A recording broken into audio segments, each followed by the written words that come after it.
Commission meeting. Mr. Shivers, can we have a roll call, please? Commissioner Hackler. Present. Commissioner Leeson. Commissioner Lewis.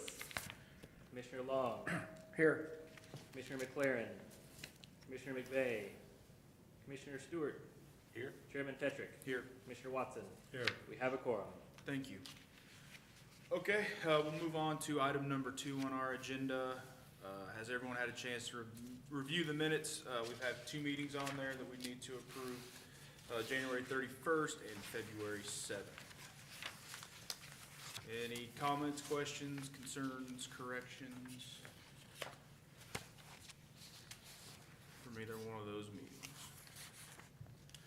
Can we approve them at both the same time, or do we? Sure. Okay, do we have a motion for approval then? I move we accept the minutes from the 31st and 7th of February. Thank you. We have a motion. Do we have a second? Second. All in favor? Say Aye. Motion carries. Thank you. Okay, we'll move on to item number 3, new business. Mr. Shivers. All right, I'll do a quick review of our staff memo here. As you can see on the map, we have the property in question outlined. Just west of the Turnpike, south of 254, and just east of Southwest Purity Springs Road. The current zoning on that is agricultural residential. It is currently located within Butler County and outside of city limits. So we do have zoning and subdivision control in this area, but any building permits at this point would be issued by Butler County. So the character of the area right now, as you can tell, is mostly industrial, especially there to the north. Our business park there to the east, we're looking for some industrial development as well as more to the north. So the character is generally industrial, and we expect that to expand in the future. There to the south and west, you get more agricultural uses and some very, very, very low density residential as you get further out. The future land use map calls this area commercial. I'm not aware of any commercial interest in this area, and after my review, I feel industrial is actually a much better fit given how it's developing out there and what we expect to develop out there. To date, the property has been used for light oil production. I believe there's a few pump jacks on the property and agricultural purposes. Impacts, given that this is already an industrial area, the only major impacts we can think of in this case is just to the west of the property, there's one residence. All the other borders of this are either non-residential, highways, turnpike, but there is one residence there just west of Southwest Purity Springs Road. And so with that, we do have some ordinance requirements that would require some landscaping there to help block some of the view noise, depending on the type of development that occurs in the area. So in the big picture, after our review, we definitely believe that this land use is consistent with the area. We support the approval of the rezoning. I have talked to Dave Alfaro at Butler County. He's also submitted a letter to me this week supporting the request. Roger and Tom are here today to represent the applicant. If you have any questions for them. With that, I will turn the floor over. Thank you. Who's first? I'll just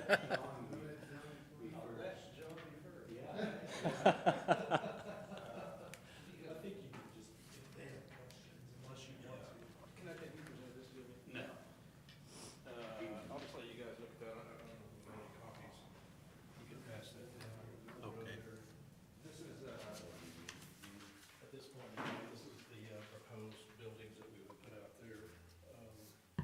One of the buildings would be for one of our businesses, Wheatland Construction, and then Sunflower Services. Could you come up to the mic? Record. Yes. And start over if you want. Okay, I'm giving you a copy of the map there that shows the proposed building locations for 2 of our companies. One would be Wheatland Construction and Sunflower Services. And then the other one to the south would be Lighthouse Drilling, AJ's Services, which would be mostly oil field. So, and that's, we would build the roads into whatever specifications you guys would want, everything like that. So no other further plans at this point for that, that we have, so. Are there working wells on this property, John? They're not very good. We bought the production on that. There are a couple drill sites that we might look at drilling a couple wells, but that would be on the oil side completely there too. So we own the mineral interest on that. Okay. So, And right now, we have a disposal problem. We've got to rework to get the wells back up and going. There are two producers, one that's over there on the south of the turnpike in that little small triangular AR area. There's one well there. And you can kind of see the tank battery there. On the north side, you can see that road that kind of loops down there, and you can see the tank battery there, kind of right in the middle of the property, so.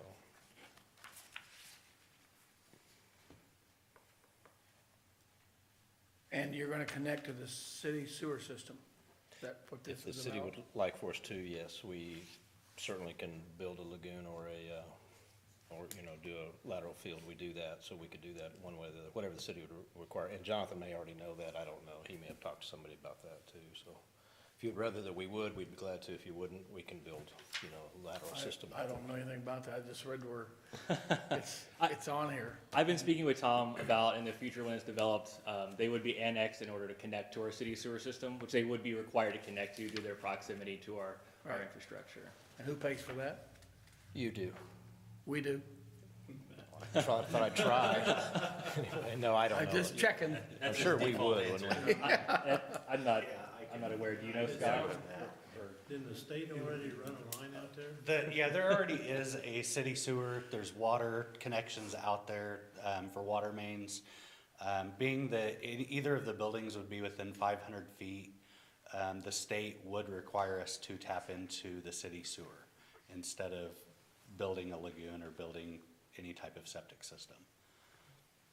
So, yes. Who are you? My name is Tom Pennycuff.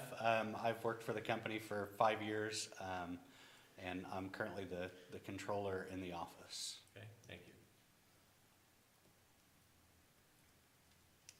Any other questions? And you guys would, I guess I have one, I'm Okay. sorry. You would access this from the Southwest Purity Springs Road, is that right? Yes.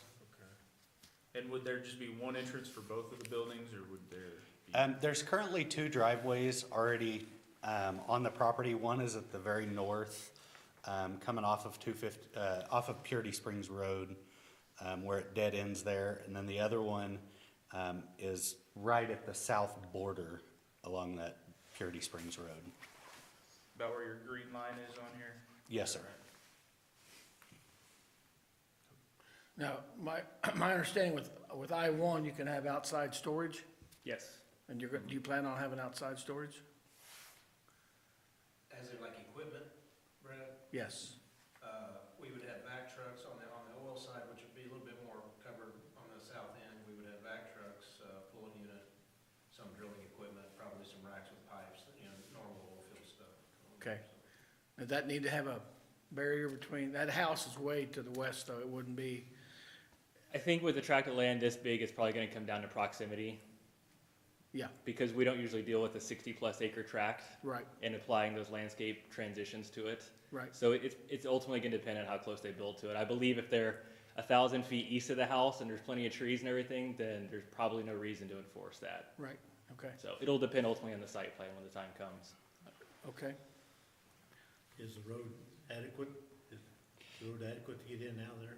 Right now, the road is not the condition that we would prefer it to be in. So when we do start to build, we are going to improve the road. There's been talk about, paving the road through there or, just bringing it up to a lot better of a condition. That's a township road, isn't it? Purity Springs Road is adequate for us, but I thought she was talking about our access roads. Yeah, I am. But the one that goes north Mhm. along your property line, is that township? Yes, Okay. yes. Sometimes getting them to approve something is hard to do, so. Any other questions for Tom? Thank you. No, Anybody else like to speak on this matter?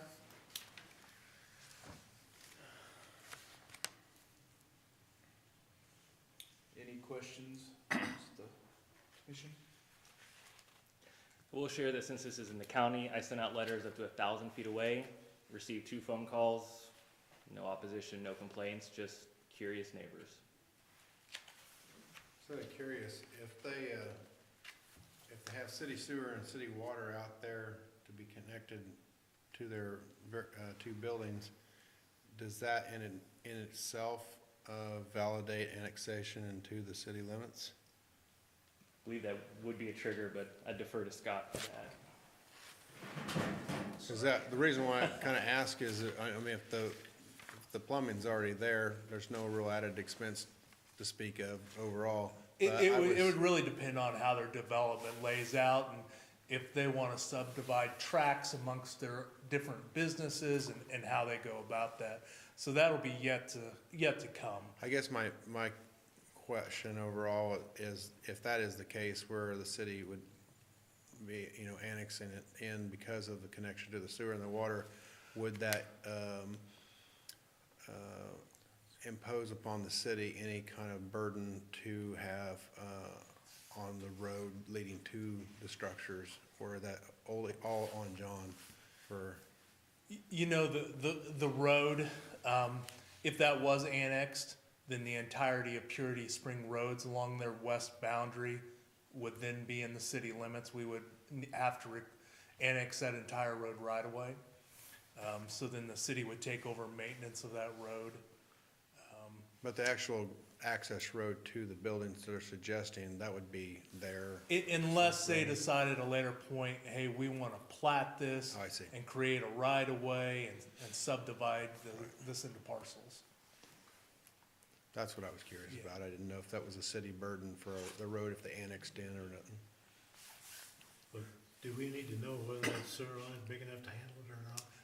The sewer line it does have capacity. It was installed, maybe around 2003 or 4, somewhere in that time frame, to serve KDOT's construction facility out there at the intersection of 196 and Oh, yeah. 254. So we do run city water there, that's not rural? We do not have city We water do there. not, okay, that's rural water. Rural water. As we are developing, we're in the process of the city of finalizing an industrial park master plan. And specifically, it has everything to do with the parcels of land north of 254 that the city owns.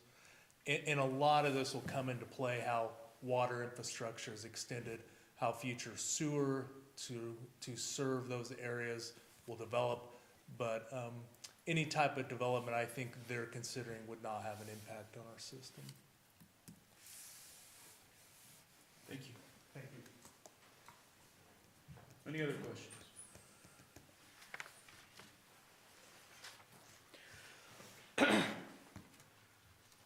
Mr. Chairman, you ready to entertain a motion? I am. Do we have a motion for approval? Mr. Chairman, I move to recommend approval of case number 19-001-REZ, an application by Brickley Enterprises to rezone 610 Southwest Purity Springs Road from AR Agricultural Residential District to I-1 Light Industrial District for reasons stated in the staff recommendation and heard at this public hearing. Thank you. We have a motion. Do we have a second? A second. Mr. Shivers, roll call, please. Commissioner Hackler, Yes. Commissioner Long, Yes. Commissioner Stewart, Yes. Chairman Tetrick, Yes. Commissioner Watson. Yes. 5-0, the motion passes to recommend approval. Thank you. We also have another new business item. Mr. Shivers, would you like to present that, please? I would. Okay, so the last 3 meetings, we spent long periods of time discussing ideas, rules changes, the reasons why we're considering them, the potential impacts. After our last meeting, we kind of did an informal vote for those of you that were here, what to move forward with, what to continue discussing. Enough of it was decided that we were moving forward, so what we did was we did go ahead and advertise a public hearing. It has drawn quite a crowd this evening, and so I have a very long PowerPoint here, but what I thought we'd do is go over the highlights, since we've discussed it in depth for so many meetings, a few last minute tweaks that I put in, and then from there we can go through all the details or do whatever you guys would like to do. So this is just the same table that I sent out in the Planning Commission agenda packet. Just to rehash it all, with the residential accessory structures, Currently is 1,200 square foot maximum, larger by special use permits. We've discussed and agreed to move forward with the 1-to-1 ratio, up to 1,200 square feet in size. That matches the gross floor area of the principal structure, which is the home. Our next one is we also agreed to add some flexibility and allow these detached structures to go up to 1,500 square feet with the two conditions of a 60-foot front setback and matching building materials. That was one of the last changes we did, was to put building materials in there. And of course I say proposed is the larger by SUP, but that's really just continuing what's already there. For special circumstances, larger properties, we had that special use permit allowance. Height, we discussed at the last meeting. We had about 3 options, and they all had their pros and cons. We discussed those in depth. I believe we all agreed on going with the peak of the principal structure, or 25 feet, whichever is lesser. That would replace the 12 feet at the sidewall heights. This will give some added flexibility to our residents that have the taller boats and RVs and campers that have trouble getting it in the garage doors with a 12-foot sidewall. And then, as far as accessory structures and setbacks go, we are going to be keeping the side setbacks as they are in the ordinance today, with the addition of allowing these structures on lots platted prior to 1951 to build as close as 3 feet to the property line. Those lots, if you remember, have many structures built within 5 feet of the property line, and if demolished, cannot be rebuilt. Or the ones that can be rebuilt no longer line up with the driveways, end up in the center backyards. We have a lot of cases like that, so we end up having a lot of people that try to rebuild without triggering that it's gone and now I have to move it requirement. On the cargo containers, shipping containers, last month we decided to consider 2 things. I'd initially brought to you guys the idea of prohibiting them in residential areas, allowing them for temporary use up to 60 days out of the year, and a little bit longer with special approval from me. And in that case, it would be anytime something's occurring and say there's weather delays and stuff, then we would be able to say, yes, you can have another 30 days, special circumstances. So we discussed prohibiting accessory structures or adding a list of restrictions based on an example I provided last time that we can touch on here again briefly. And then the last new regulation we discussed is the infill housing. Last month we looked at a few more case studies. We looked at a few case studies the last few months, over the months, that require infill housing to be 75 to 125% of the average of the gross floor area of the existing houses. I am going kind of quick, so anything we need to revisit in a moment we can. Just kind of rehash the last few months worth of discussions. So those are all the new regulations that we discussed, or tweaks to existing. There's a few other things. New definitions.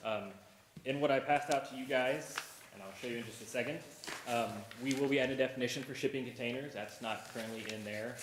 That's just to help clarify whatever route we take with shipping container regulations, whether it's prohibiting them or adding restrictions, we have them well defined, because we will have someone who wants to argue about what is or is not a container. Since I sent the packets, I've stewed over our floor area definition and made a very minor tweak I will show you in a second.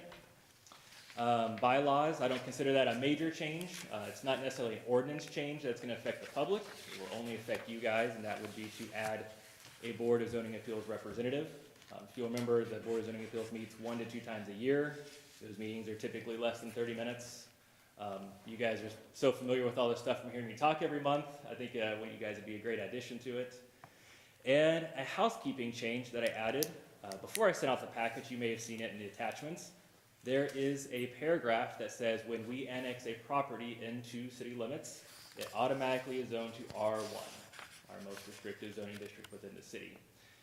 This zoning ordinance version was adopted in 2009, and right after that, it was December of 2009. In 2010, the beginning of the year, we did our interlocal agreement with the county, giving us zoning jurisdiction for 3 miles out. So we no longer need this requirement. For example, the Brickley property tonight, we rezoned it to I-1. With the rule existing, when they annex, they would go back to R1. Or excuse me, so we zoned into I-1 tonight. This would force them to be R1 when they're annexed, which would require us to rezone that again. So this rule is not relevant anymore. This rule was relevant before we did our zoning jurisdiction, because back then, our zoning jurisdiction stopped at the city limit. So when we annexed, we wanted to make sure it went to R1, at least the most restrictive, we had some level of control what happened. Now that it goes 3 miles out, we don't want to have to rezone properties twice. Now, this rule was last really used with Dave Stewart's when you did the special use permit for the school on Country Club Road. That was agricultural residential, annexed in as R1, and then schools are allowed in R1. We did the special use permits for it. And so now we have the opportunity. I just wanted to remove it, just be done with it. All right, so the minor change I discussed with the floor area, right now it says, and this is also in the packet, in case you can't see, it says floor area for computing off-street parking requirements, which I would like to remove just underline, defines it as, shall mean the gross floor area of the structure measured from the exterior faces of the exterior walls or from the center line of the wall separating two structures and shall include the following areas. The basement floor area, the bold is my writing to add to it, exclude for accessory structure calculations. B, the area of each floor of the structure, and C, the attic space having headroom of 7 feet or more. Basically, the definition of floor area counts everything that is enclosed in a structure. And that's fine for our parking calculations.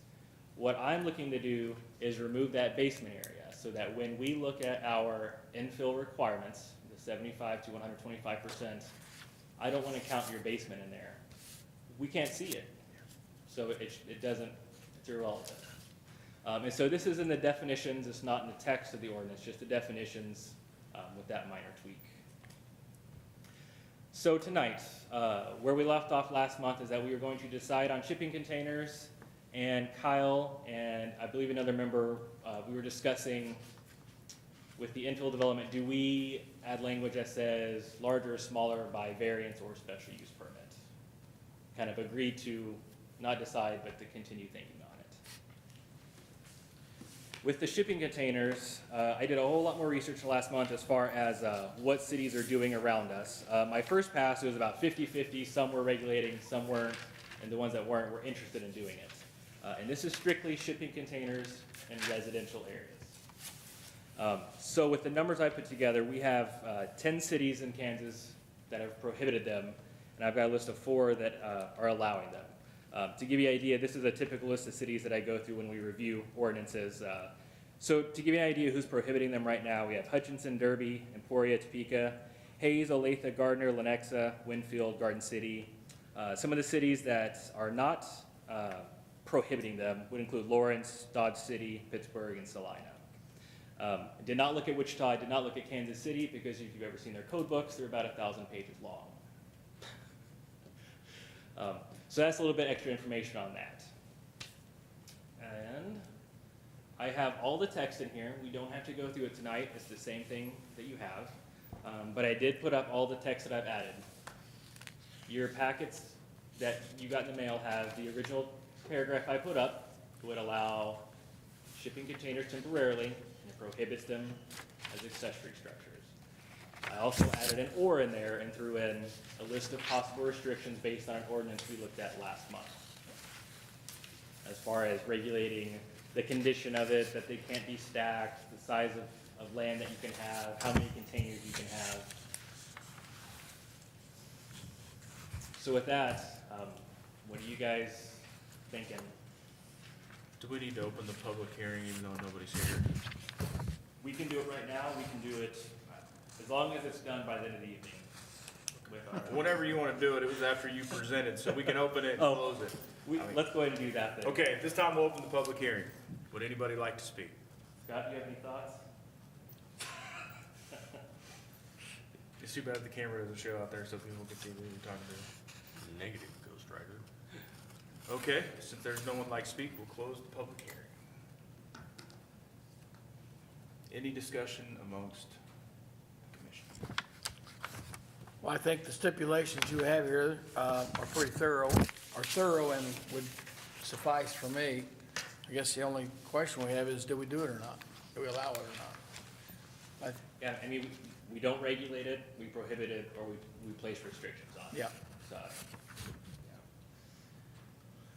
Are there any in town now? yes. 5, 10, 15? I've only heard about 2 that I'm aware of. I've seen one and I've heard about another, but we get calls occasionally saying, instead of having this movable shed, can I put a container in my backyard? Oh. So there's They're not, so if we were, so they're not following this regulation here then? This doesn't exist right now. Right. Right. We But if- haven't permitted any. We haven't allowed any. We haven't said, yeah, throw a container in your yard. So whatever we do, would it affect those two already located, that are located? Some Well- cities added a line that would say, within the next 2 years, properties that are not in compliance with this would have to correct that. Some Okay. don't. So I think every city's different on dealing with the containers that are already there. I mean, what we do is up to you guys. We don't have that many out there at the moment. So we could add a line that says, if we pass this prohibition, you have 2 years to meet the regulations. Have you had any complaints on these containers from neighbors? I haven't heard any, no. Are we talking about vans, Con- truck vans? Shipping vans? Containers, not vans. Not No. vans. Like the sea containers that go on the big cargo ships, that sometimes go on the railroad tracks, they I stack them. understand what they are, but what about the vans, the truck vans? You got their container, Like the like a semi-trailers? semi-trailers, yeah. Those, I believe, are already prohibited just because of their commercial nature and weight. They're in Now, town. I know we have a couple in town, and there's a couple of those that had special approval from previous, Yeah, I understand. so we don't permit them or allow them today. And I couldn't Okay. speak to those So circumstances. they're already prohibited, is what you're saying? Yes. Okay.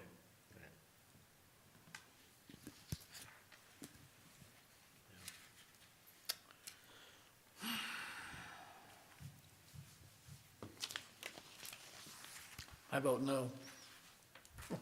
I don't know where you're headed with this, but I'm gonna start it. Well, that's the thing, I mean, do you want us to vote on these in order, or just do the shipping containers first, or kind of what are your? Well, based on the last meeting, it sounded like we were on the same page with everything but the shipping containers. Because the board couldn't decide, do we ban them or do we just restrict them? So there was a decision to be made there, and the second one was, with the infill regulations, do we add a clause that says, larger or smaller by variance or special use permit? Which might not be wise to put that in every single regulation in our book either. Right. Yeah, I mean, you can request a variance Right, from just about anything in this book, right. whether, because you've got blanket language under the variances, sections to handle that, so I'm not terribly concerned. I'm not excited about turning that into a special use process.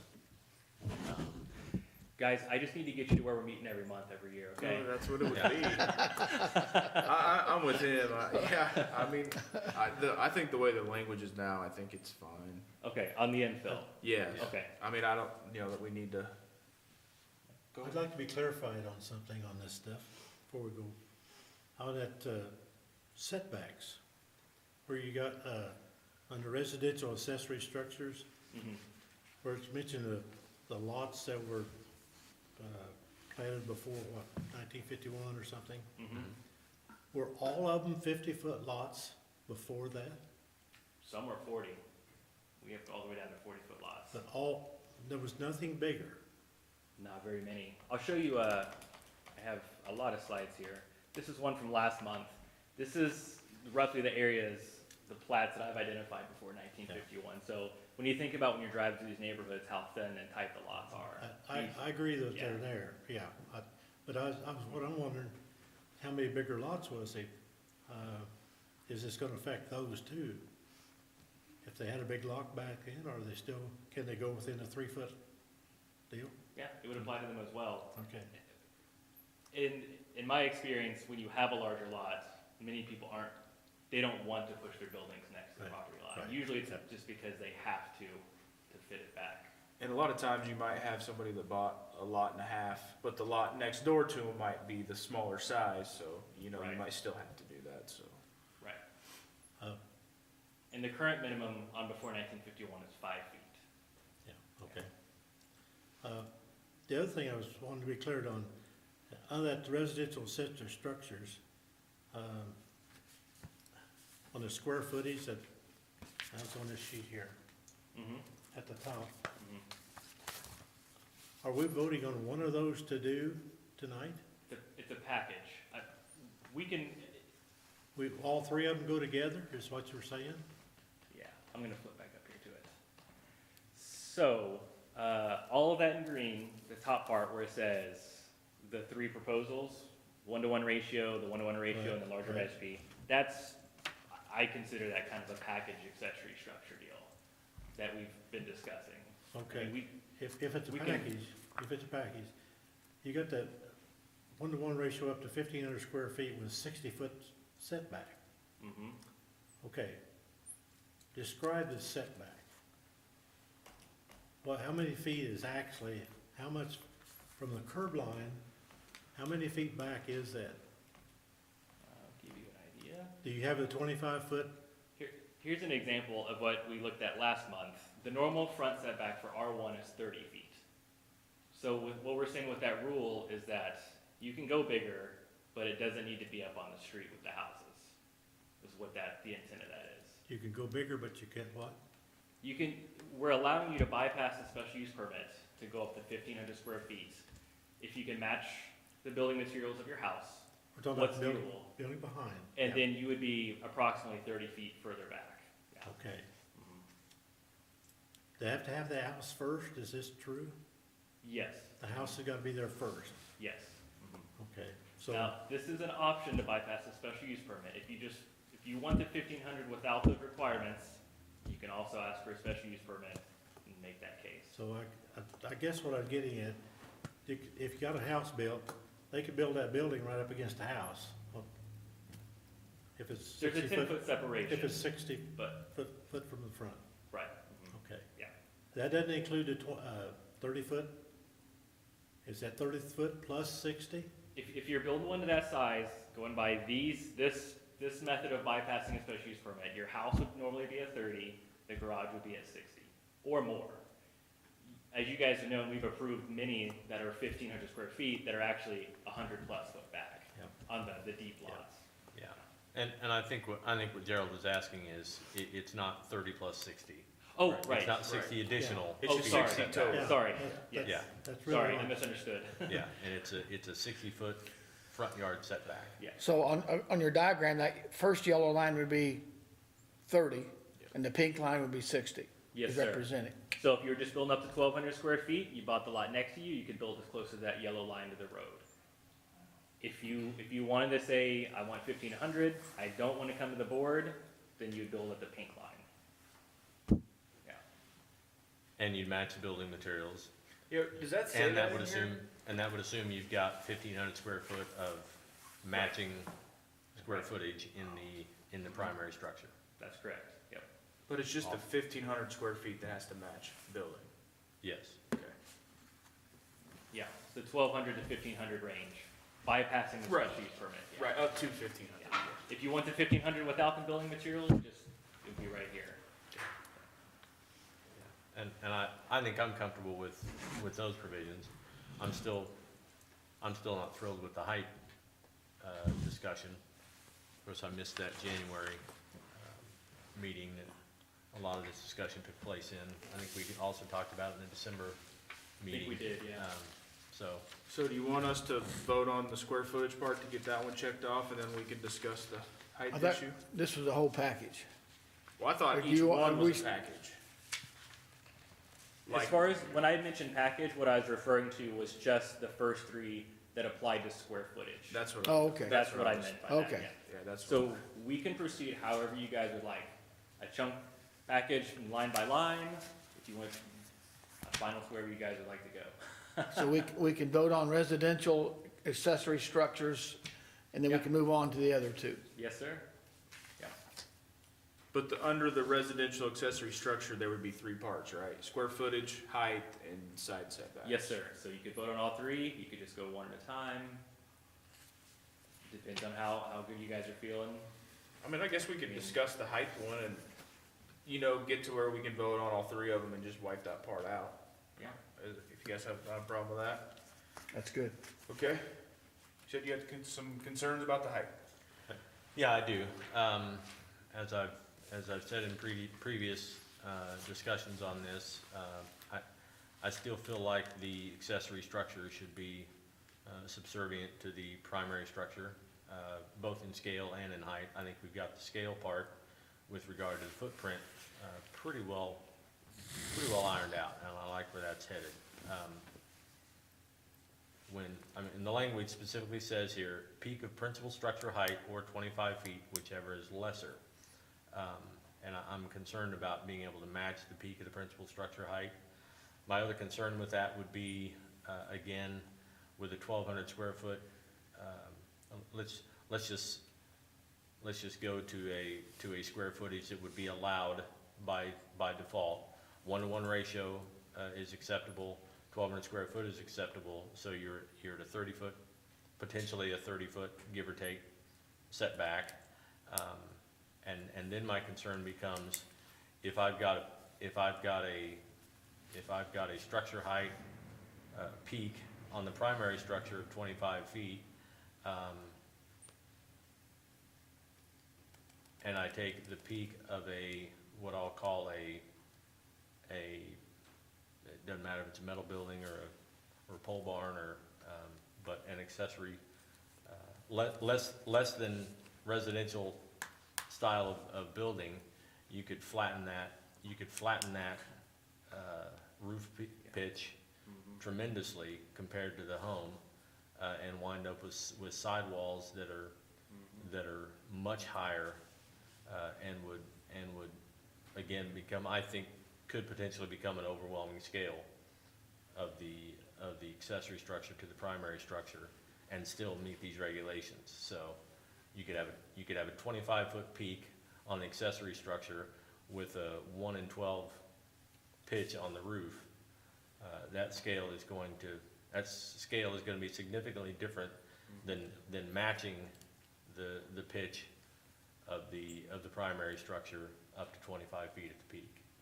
And so I guess I would still welcome discussion, and maybe I'm alone on this, but No, curious I where you guys are at on it and what it means to you guys.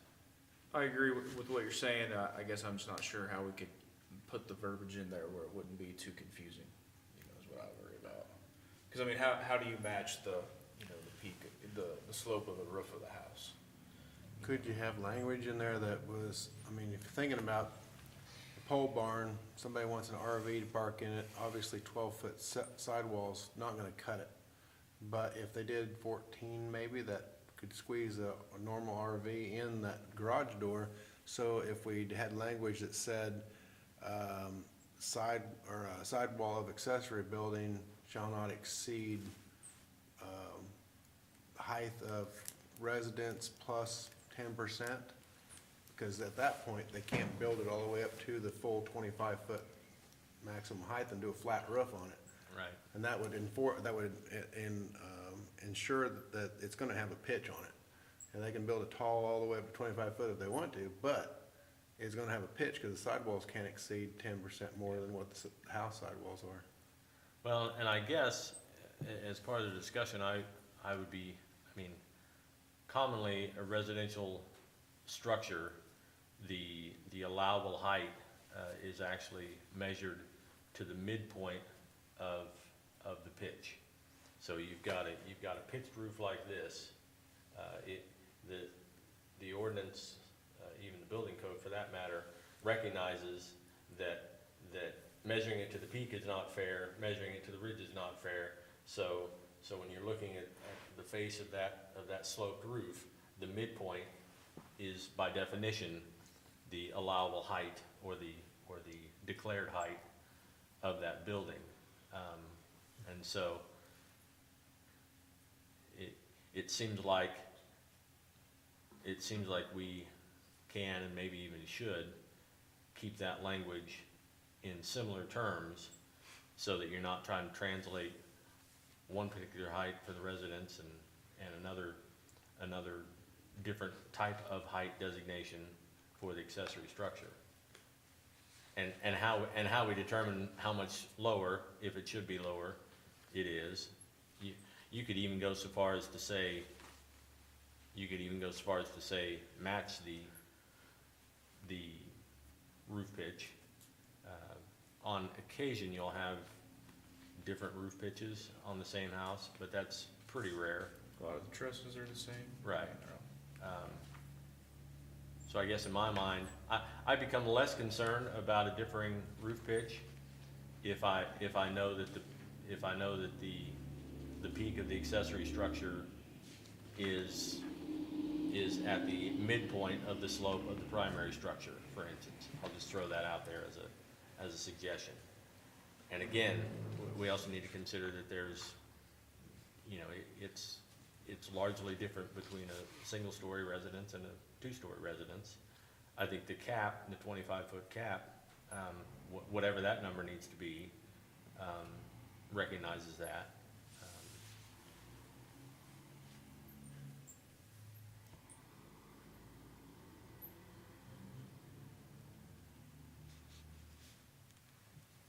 What about a total building height on the accessories to get away from, I mean, obviously, if somebody has a two-story house, you don't wanna allow them to, well, I guess if they can go up to 25 foot, they're gonna build as tall as they possibly want to, but if you had a total height not to exceed, fill in the blank, then no matter what, you know, it's gonna be subservient to the house. Right. I understand what you're saying Right. entirely. If I was in a neighborhood and somebody, you know, had the empty lot beside me because the house burnt down or whatever, and I mean, I think it's a little ridiculous myself to have a 1,200 square foot house and put a 1,200 square foot accessory building in town, right beside it. It's almost like you build a metal house right next to it that Right. no one can live in. And I think it depletes the nature of the neighborhoods is what you're trying to continue with.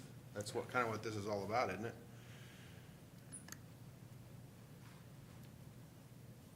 I like if we could somehow put it where it has to match, you know, to the best it can, the peak of the roof and limit the height, you know, whatever that is.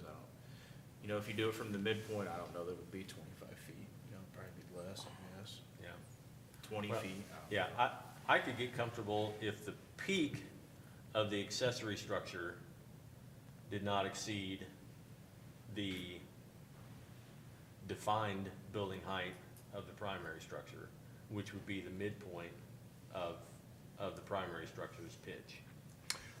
Dave, would that guarantee then the slope of the roof's being pretty much the same? No, it wouldn't guarantee It it. wouldn't do that. But I'm also less concerned about it being a compatible pitch with the primary structure if I know that the peak of the accessory structure is Midpoint. midpoint of the primary structure. I think that was one of the options we discussed last month. I think too. that's a good way to go, because, you know, even if they do change the, you know, the pitch of the roof, that it's not gonna be above the midpoint, so you're less likely to notice it as opposed to. I think we discussed that in December, but not in January. Oh, yeah, we did. Did We we did. discuss it in January? Instead of, you know, if you make it yeah. the equal to, and the slope is different, it would stand out a lot more. Yeah, I think that has a much greater impact Yeah. on the overall scale perception. But if you had hypothetically, if you had a home that their measurement that you're discussing, or their midpoint is 25 feet, say for example, and so that point is the tallest that the accessory structure could possibly be, without any type of sidewall language like I suggested earlier, that means flat roof or barely pitched roof could be there, and you could have a sidewall on one side of 25 feet. And it'd be a giant airplane hangar sitting right next to it instead of a normal pole barn like we all kind of envisioned. Right. I mean, there's gonna be that rare occurrence that's gonna happen. Somebody would wanna put that in. Right. So Yeah. I think I'm on the same page as you, with the addition of trying to have some kind of a, you know, sidewall stipulation that would basically force them to have a pitched roof. It might not match the house, but it's gonna be pitched. Right. And it's not gonna be a airplane hangar sitting in the middle of the residence.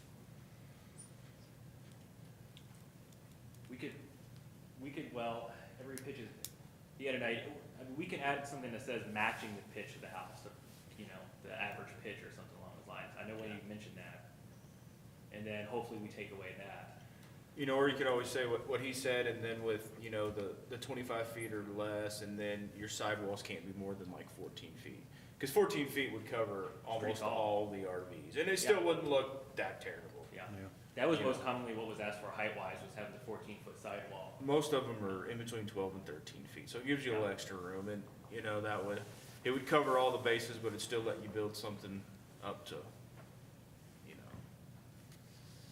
And that was kind of my point, is that if we don't have something like 14-foot sidewalls, it's going to negate a lot of the people who are gonna wanna put these buildings in, because a lot of folks are using them exactly for that. I wanna pull my fifth wheel in, or my RV or whatever, and store it for the winter or whatever.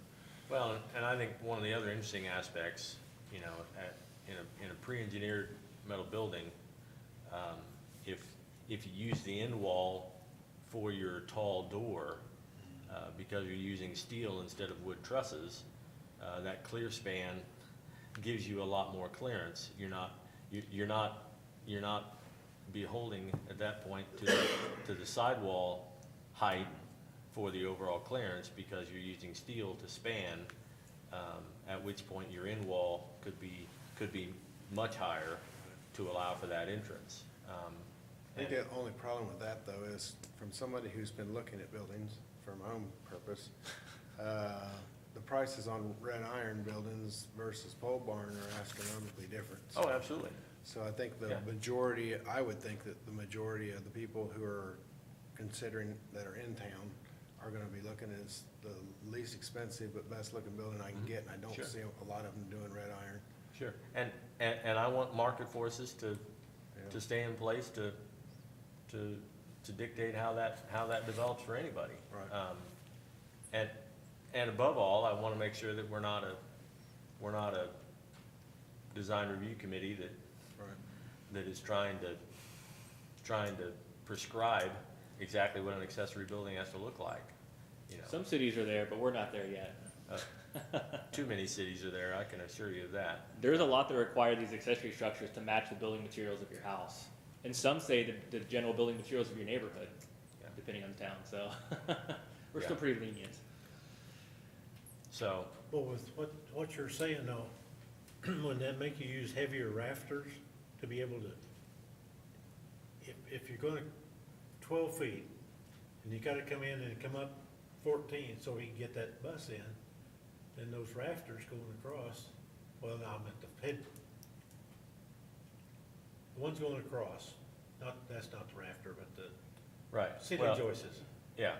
Okay, they gotta be up higher too, Mhm. so then that'd make you have like 2 by 6 rafters instead of 2 by 4s. Yeah, and that's the difference between a pre-engineered metal building So and, that, and a pole barn. so You're that gonna guy have- on North Taylor could have done that. I don't remember what his height requirement was. Well, we had it 12 feet and he couldn't get the bus in at 12 feet. That was the problem. So that's what I thought anyway. Right, but likewise, you would have some flexibility Yeah. if it was worth it to you as a homeowner developer to spend the money to step up to a steel structure that clear spans that differently, Yeah. then you gain advantage there, Yeah. you know. That's right. Advantage in construction almost always costs money. But you certainly could use that to your advantage in this case and still be within these general requirements and restrictions, so. But on a 14-foot sidewall, flat bottom truss on a pole barn, still plenty of room to pull an RV in with the door, because you only need, what, 1.5 foot, a head space for the door to roll up on the end? So you can have plenty of room to pull a normal RV in. Yeah, especially if you just take the air conditioning unit off the roof every time. Yeah, you go fast enough, it's coming You'll off. come on. I mean, So is it worth it to leave what we have and add a line that says sidewall shall not exceed 14 feet in height? So we have the peak measurement and a sidewall cap. But don't we wanna change the peak to whatever you said was in The peak to the midline. or, yeah, I forget what you called it, but however the standard, you know, said what it was. And that was one of the options. In December and January, we had the three, because what wasn't fun was that each of them had their pros and cons. And so, yeah, because we had the 12-foot sidewall, the peak, and then measuring at the midline that Dave brought up. Yeah. Well, and I think there was a legitimate concern in that meeting, about the language getting too complicated, which is why I'd like to see it tied back to definitions that already exist in the ordinance. That's what I wanna tie it to, so that we're not creating a new definition or a new way to apply it to a building height. I'd like to discuss it in terms of the peak of the accessory structure not exceeding the building height of the primary structure as defined to the midpoint of the slope. And 14-foot sidewall maximum, or, I'm, because if not, somebody somewhere is gonna raise it up to 25-foot sidewalls, and they're gonna put a flat roof on it. And does that negate what we're going here for, is neighborhood, keeping it beautiful and cohesive, or? it certainly may.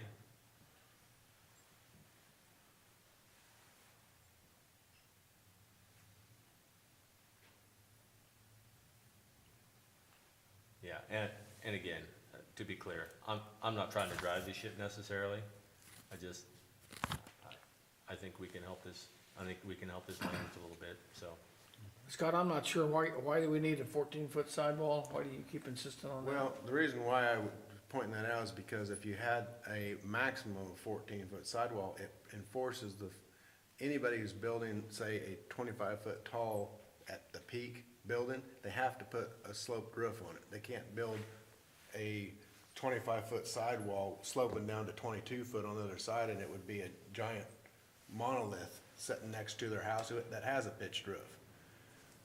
It's just for aesthetics purposes, really, because, I mean, consider the fact, what if your neighbor had a lot there, and instead of putting a normal-looking accessory building, he put a building with one side's 25 foot, the other side's 22 foot, and he's got enough Single slope for slope lean-to. runoff. Yeah. I mean, it would be gigantic. It looked like a 2.5-story building sitting next to you. And that's what I'm thinking about, is making sure that the neighborhoods remain a neighborhood, not, look, it's neighborhood, industrial, neighborhood, going down the street there.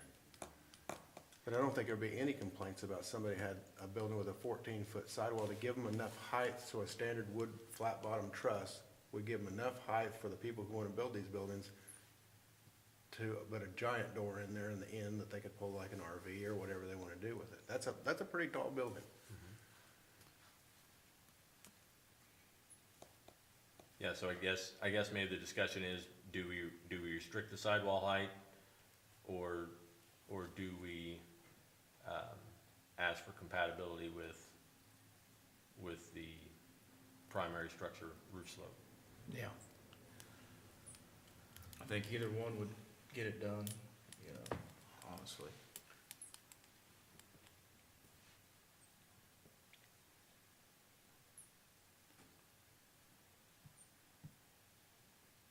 But if we go to 14-foot sidewalls, we're getting to an oversized structure again, too, which we're trying to get away from, aren't we?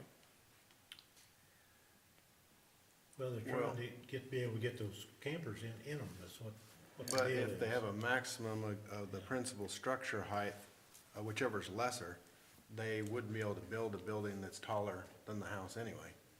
So they wouldn't be able to have, I mean, I guess they could have a 14-foot flat roof if they got a real short squatty house, but it's gonna probably match the house because there ain't gonna be much pitch on a house that's only 14 feet tall. Jay, do I recall, did the previous language discuss 12 feet at the sidewall was allowable and up to 14 feet sidewall by special use? Anything taller than 12 foot was special use. Okay, Yeah. It just said anything larger square footage, anything taller. okay. Again, I only suggested that for the two reasons. One, that's plenty high for a person wanting to use it for RV purposes, and two, it would make sure that there's a pitch on that roof and not a flat roof that would just look like a big monstrosity. Yeah, it would ensure that. But if you just put that it had to, be the average of the house slope. But how do you do that if you got neighborhoods with 412 and then you got some with 812 or, I mean, some of them places like out, like the newer houses, of course, there's a really high-pitched roof, so of course their covenants are probably gonna prohibit them putting a building up anyway. Yeah, probably so. And again, as long as we understand that the peak remains subservient on the accessory building to the primary building, I'm okay even if it has a 8 and 12 Is that, compatible with the I primary mean, I structure. kinda agree with that. Yeah. Just, As long as it matches, Right. yeah, as long as it looks similar, yeah. You know, and I think frankly, if you get it within 1 and 12 of the primary, you're probably gonna be okay. I mean, if you have a 512 primary structure and you wind up with a 412 or a 612 on the Still gonna accessory, look good. Yeah. I think you're in the same neighborhood. Okay, then how do we put that on there? You make a very good motion to start with. Okay. So do you want us to do the side setbacks, or since we're changing the height, do that? If you have the thought that you all agree on height, then make a motion to regulate height for residential accessory structures, and then that's something I can go on and get that language and put it in there. Because, I mean, it seems to me that, we're all more or less on the same page, that we should get it narrowed down, because we've talked about it for, Well, the reason it's always been a 3 sticking months. point is every single difference has a pro and con. to it, Exactly. And that's what makes it so difficult. but I think we're getting to where we pretty much narrowed it down. Okay, we've narrowed it down to what? We wanted to do the midpoint of the structure height based on whatever the definition Yeah, was in the book. The peak of the accessory structure shall not exceed the, Midline? Of the residents, I'm trying to let them finish, sorry. Sorry, That's all right. go ahead. I'm not reprimanding you, I just in case I nailed it the first time, I didn't wanna, Let you guys have the discussion. I didn't wanna have to screw it up next time. So, I guess I'll take a crack at it. Does it need to be in the form of a motion, or is it still discussion? I think, Yeah. motion, yeah. Okay, do we have a motion for modifying the verbiage on the height restriction? Mr. Chairman, I'm gonna try to struggle through Let her a go. proposed revision, a revision to the proposed height of residential accessory structures, Perfect.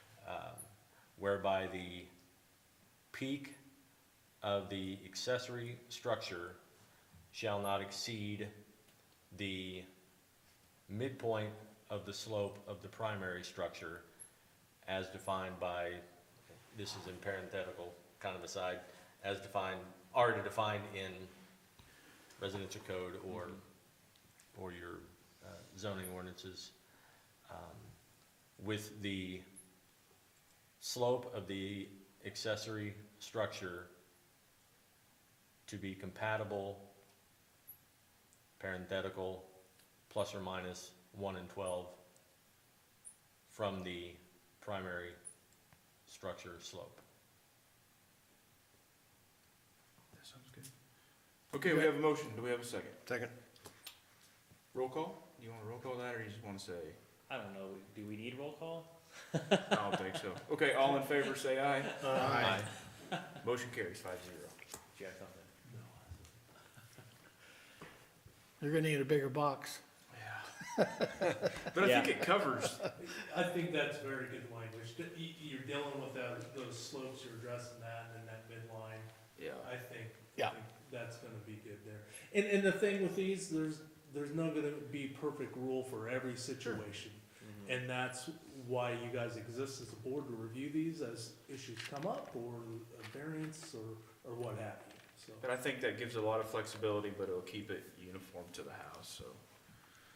Yeah. Okay. Okay, Mr. Chairman, Yes. would you entertain a motion on the square footage and side setbacks proposed for the residential accessory structures. I would. So we have a motion for just the square footage part, which would be all three of the proposed sections there in the. And the setbacks. We wanna do the side setbacks too? I think we're ready. So, yeah. Okay. Mr. Chairman, I would move to accept the proposed zoning ordinance amendments for residential accessory structure square footage and side setbacks as presented and discussed. I second. All in favor, say aye. Aye. Motion carries 5-0. Thank you.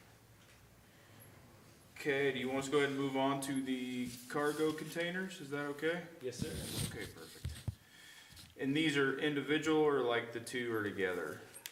They're two separate ones. I left in my original recommendation, which was for temporary use, prohibiting for long-term use. When there was interest in specific regulations, I added in the second portion of that, which keeps the temporary allowance, but also places restrictions on permanent use. And that is based on the ordinance that we looked at last month, to get an idea how some other cities are doing that. And that's the half acre, Right. can't be stacked, that, the stuff that's on page 4? Yes, sir, that is correct. So the decision is, do we prohibit them or regulate them? Probably the first. Okay, I'm reading this again. If we prohibit them, then a contractor cannot use one temporarily. He can't get a special use, or he can? Yes, you would be able to use it temporarily up to 60 days or with an extension period If they're banned. in residential areas. Okay, So it would be banned from being permanent Yes. as an accessory structure. Yes. Permanent use is prohibited. So we could- Temporary use is still allowable. Yes. So we could approve the first part and then pretty much decline the second part, right? Where it'd be the permanent structure that we would just completely rule them out, but temporarily they could do it up to so many days. I lost shift in that. Yeah. Sorry. Well, the temporary use, Uh-huh. that will be okay up to 60 Yes. days, but we Okay. would, prohibit permanent. Right. And essentially, we're approving the prohibition Yes. Right, yes. for permanent use. Yes. Yes. I, Yes. I think that's where that got a little sideways Yes. there. Yeah, I wasn't very clear. I Okay. apologize. But Again, that's what I I'm meant to not say. reprimanding, I just, That's what I meant to say. okay. Okay, I guess, anybody have anything they'd like to add to these? Modify? I'm comfortable with them. Do Me we too. have a motion to approve these? I'll make a motion. Mr. Chairman, I move that we prohibit the use of accessory structures on a permanent basis, but allow temporary use up to 60 days for construction, remodeling, moving purposes. Thank you. Do we have a second? Can you add shipping containers to your phrase? I will add shipping containers I to think my we just phrase. voted to ban accessory I just- structures. That's pretty much what I think he said too. Okay, yep. Thank you. Okay, do we have a second? Second. All in favor, say aye. Aye. Thank you. Motion carries 5-0. And the last one will be the infill housing. That was the 75 to 125%. Yes, sir. Did we want, what was that you brought up earlier that we were The taking out? definition of, Oh, yes. So the two houses that are currently being built or built, do they fit this description, 75 to 125? I believe one of them would I have. think one did and one didn't. It was surrounded by the shotgun homes. So in the examples I've done in the past, it's block by block. So this isn't a tiny home prohibition by any means. It just means that block by block, when you build a home, it's gonna fit in.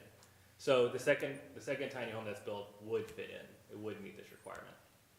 The first one was too small? I believe the first one was a little bit too small. Yeah, I think that's, okay, thank you. I think the 125% should be taken out. I think there should be a minimum, but not a maximum. Somebody wants to move in the neighborhood and buy 2 lots and Well, build a $500,000 I home in there. think that Doesn't make wording any difference. we discussed about it was to try to keep something from happening that happened on North Summit. Summit, that you get a where you house have a that is. two-story big. monster that there's no it's blocking the light from all the neighbors now, and, yeah, I mean, it does not fit, it looks like an eyesore.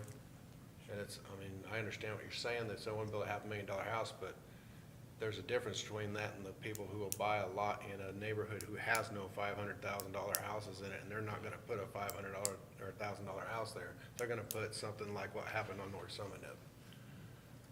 And that's why that we put that in there, was to protect people in the future from that happening again. You can't keep them from building a weird house. And that's a weird house. It is, and what do you think that did, though, to the neighbor's property Well, tax, you or know what it property? does. I You mean, know what it does. You know, But that's why you leave the It meet the 125% in. 75%. I might know. well, it wouldn't have I made, agree with it you, wouldn't have Ernie. met the 125, it's over that. It'd be like 200. Yeah, it's like 200. I So if think we Probably have, more than that. if 'cause we it have wasn't no that bad to limit, start where do with. we stop? Even if he hadn't put the second story on, it still would have been the same problem. The problem was there when they built it. I don't agree with that, but if they would have left it at single story and put a normal roof on it, it would have fairly well matched. The pitch of the roof would have matched the adjoining houses and looked right. I agree with what you're saying about the house. There's no doubt about that. And I think that's why we had discussed trying to put a max on it, because of instances just like that. Yeah, that was certainly my concern with Gerald. I understand. But these 50-foot lots, was that a 50-foot lot? I don't think so. 40?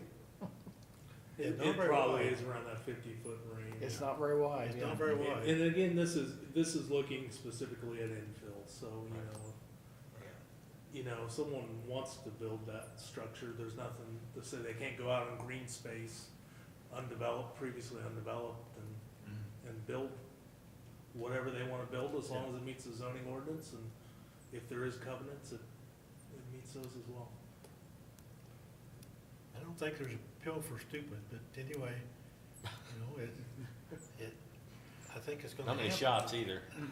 I think Shots and it's, pills, both ineffective.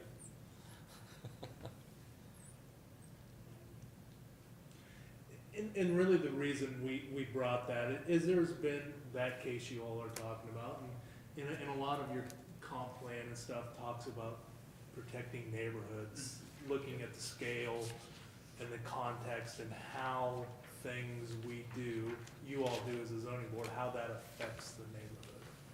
Yeah, and I think that's kind of all the stuff that we have worked through tonight, all goes in that same line, that trying to keep things uniform, you know? Yeah, I like the compatibility to the scale, and I like the flexibility. I mean, 75 to 125 is I think that's a reasonable range up and down from adjacent. Well, and I mean, if there's concern about taking out, like, for example, your suggestion of taking out the maximum, well, then it's not fair to somebody who wants to put a 50% smaller house on a lot, because why should there be a minimum?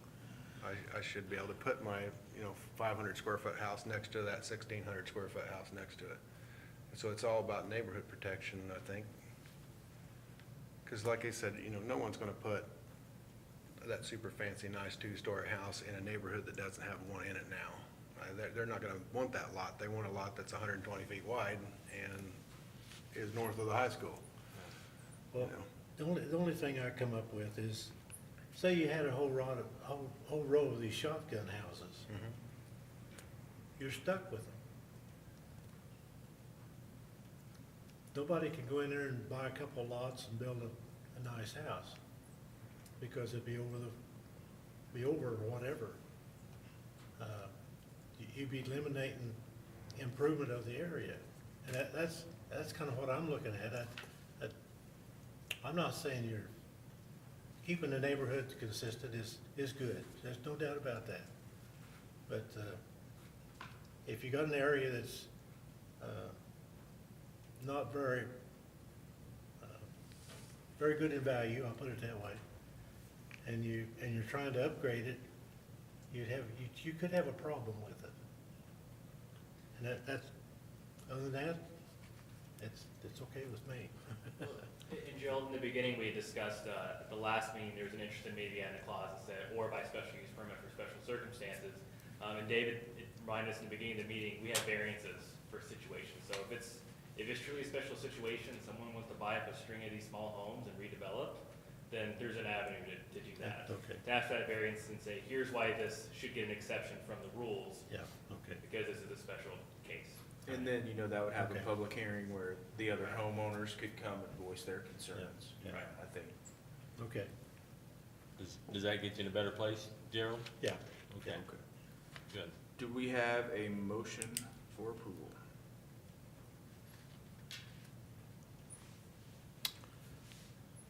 Mr. Chairman, I would move that the proposed amendments for infill housing regarding compatible size of 75 to 125% of existing houses be approved as presented. Thank you. We have a motion. Do we have a second? Second. We have a second. All in favor, say aye. Aye. Aye? Aye. Aye. Aye. Thank you. Motion carries 5-0. Gerald multitasking down there.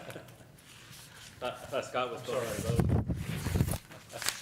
That only leaves a few items left. Those are all the major regulations. This only leaves us with our 2 new definitions, or 1 new definition, 1 modification of floor area, our bylaws that a Board of Zoning Appeals representative, and removing the zoning annexation text as referenced in your materials. And that's all that's left.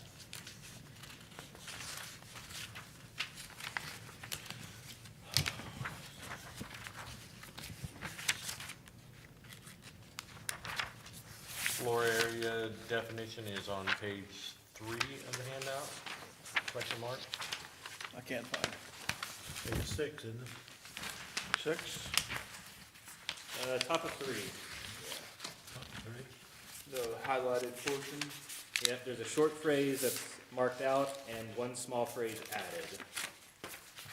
Oh, The definition is already in the ordinance. Okay. See at the top third of page 3, yeah. exclusion floor area. Right, that's the added language is excluded for accessory structure calculations.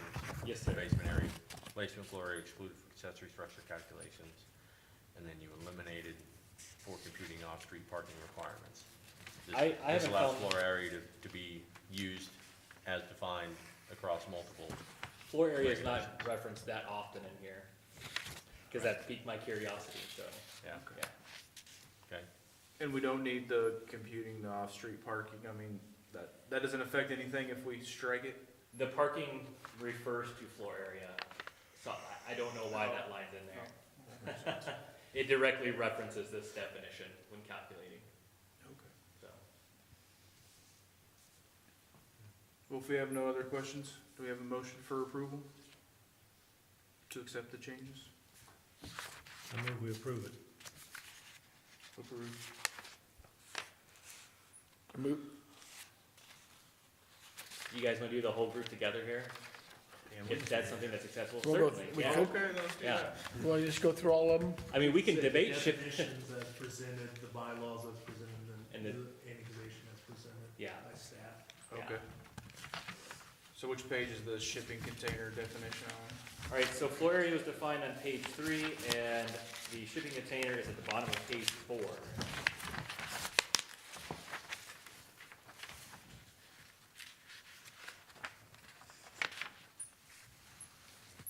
And this is all new, right? There was no definition for that? Correct. Okay. Before this, there is 0 reference to these containers in the ordinance.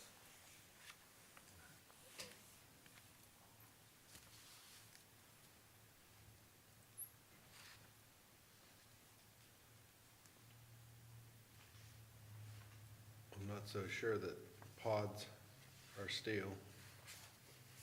Does that make a difference? I took this one from another city's definition. I think you're covered with the other stuff there. We would still consider it Okay. as that. Yeah, I think the use of the term include, such containers include reusable steel boxes Okay, yeah. rather than are, such containers are reusable steel boxes. Includes probably gives the leeway there.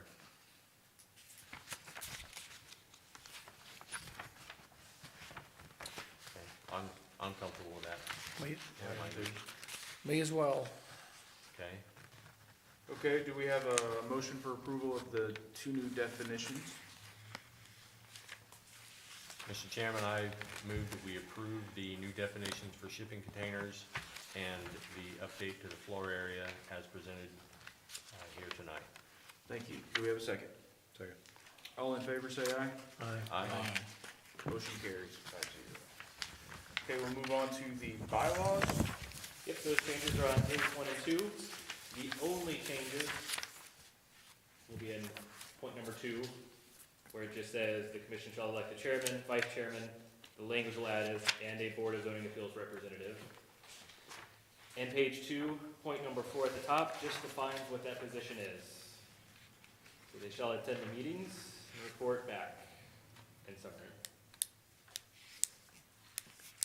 Quick question, Jay. I know we talked about this a meeting or two back, for the zoning appeal deal. You were always talking about one of us ideally doing that. Who else would be on that board? It's a 5-member board that's volunteers like you guys are. Okay, Yeah, okay.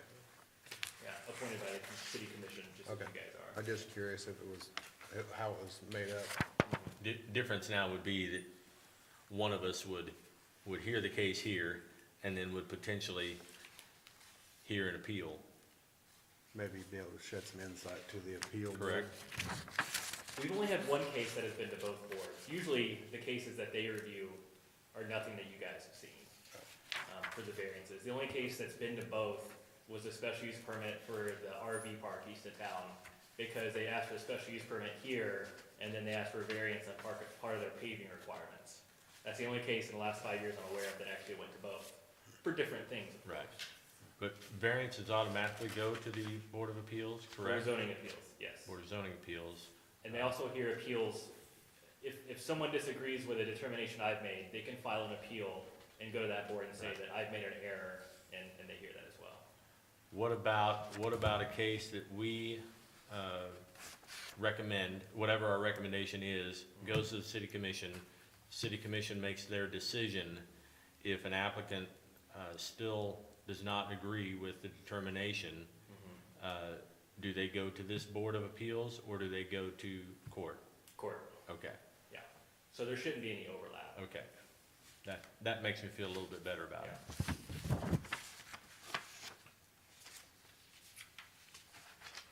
I'm comfortable with the language as presented. And to let you know, the BZA is a board of ultimate authority.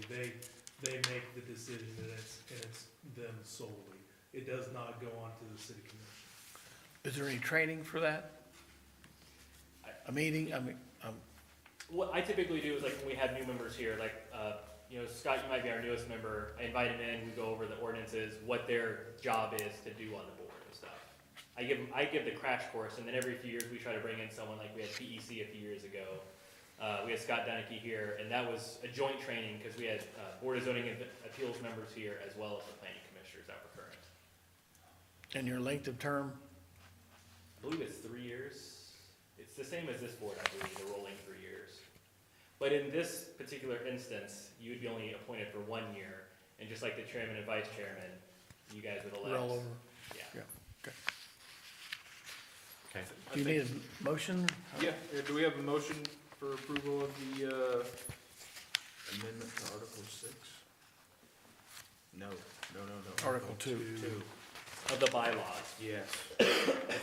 It's the bylaws, yeah, there's no article Bylaws. there, yeah, Article 2, I guess.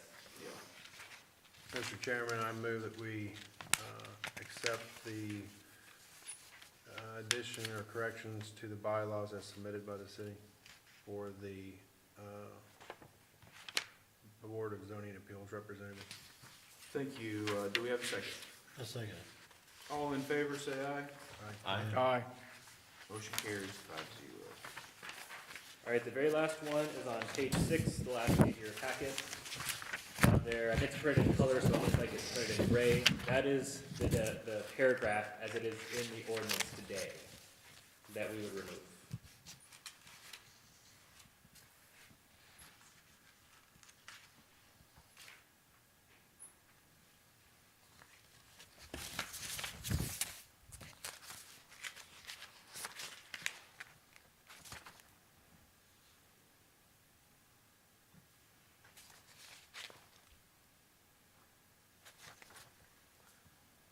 So the net effect of this would be that land in the extraterritorial boundary, when it's annexed, would come in essentially as it's currently zoned?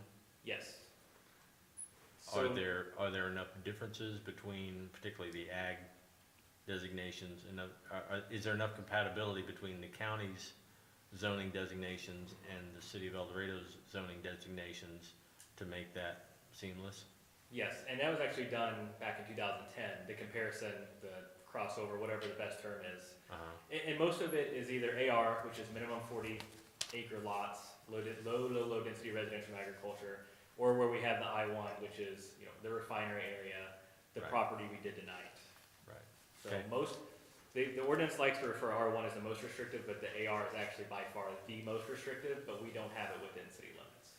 Okay. So this prevents us from rezoning properties twice, like the property tonight. So what happens if you have an AR in county and we go to annex that area, what does it become if we don't have AR in town? It stays. Well, I'm just saying there's none existing today. Oh, I now. see, I So see. it'd still be AR, but if anyone wants to develop it, they will have to Right. rezone it to something, to subdivide or develop.